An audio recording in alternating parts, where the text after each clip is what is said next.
Palmeiras jogou muito bem contra o Porto, porém não ganhou o jogo. Empatou em 0-0. O que é que faltou para o Verdão?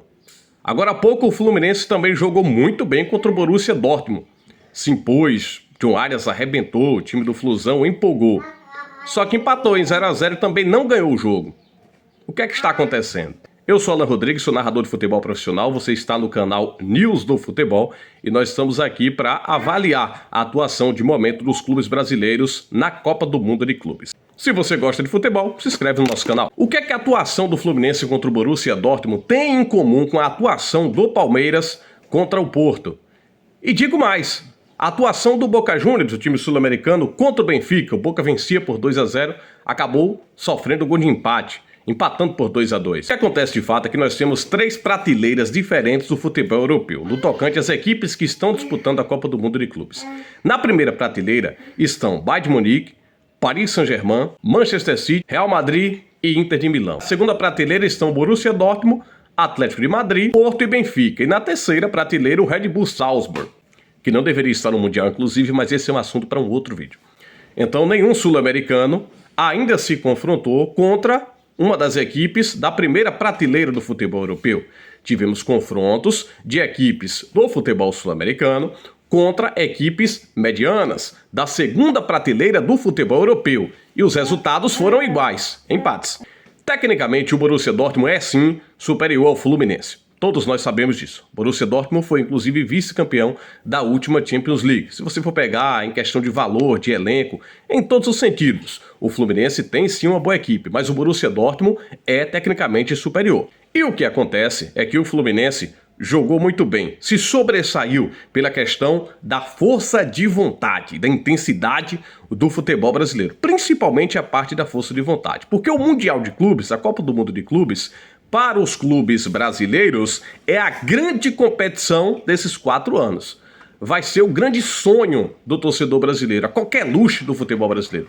Para os europeus é uma competição a mais, porque ele já tem a Champions.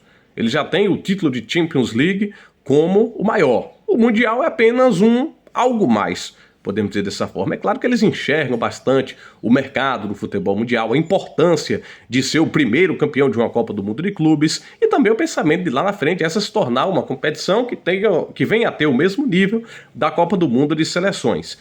Neste quesito, os brasileiros têm se sobressaído e têm conseguido empatar os jogos, mas não têm conseguido vencer. Falta algo mais, falta uma certa qualidade na finalização.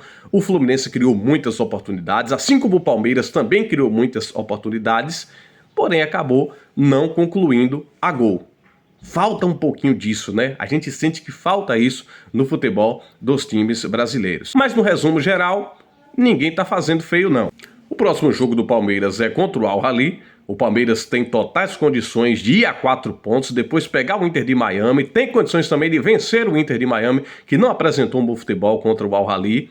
Parece um time cansado, um time que joga muito no conforto, com Lionel Messi, com Luizito Soares, que não tem mais aquela força física, aquele vigor de antes. Então o Palmeiras, na minha concepção, é o grande favorito, deverá se classificar nesse grupo, possivelmente em primeiro lugar, vai depender do resultado de Porto com o Inter de Miami. Agora o Botafogo, que venceu o Seattle, aí sim vai ter um duelo dificílimo contra a equipe do Paris Saint-Germain, vai acontecer nesta quinta-feira, às 22 horas. Esse vai ser teste de fogo, porque nós vamos ver um clube de ponta do futebol sul-americano enfrentando um clube de ponta do futebol europeu, um clube de primeira prateleira, e não um clube mediano, como foram os confrontos que vimos entre Fluminense e Borussia e entre Palmeiras e Porto. O Flamengo também tem um duelo difícil contra o Chelsea, que dos europeus não foi um dos que apresentou o melhor futebol, mas tem esse duelo. E o Fluminense no próximo jogo tem a oportunidade de fazer 3 pontos, de ir a 4 pontos na competição e talvez de assumir a liderança do seu grupo, pois o Fluminense enfrenta o Ulsan Hyundai. Ainda é cedo para dizer que os 4 estão encaminhando a sua classificação, porque, por exemplo, o Botafogo ainda tem 2 duelos muito duros contra o PSG e depois contra o Atlético de Madrid. Mas Fluminense, Flamengo e Palmeiras caminham de fato para classificar para a próxima fase. E você, o que é que tá achando da Copa do Mundo de Clubes e da atuação dos brasileiros? Comenta aqui embaixo, aproveita, se você gosta de futebol, se inscreve no nosso canal. Um abraço e até o próximo vídeo.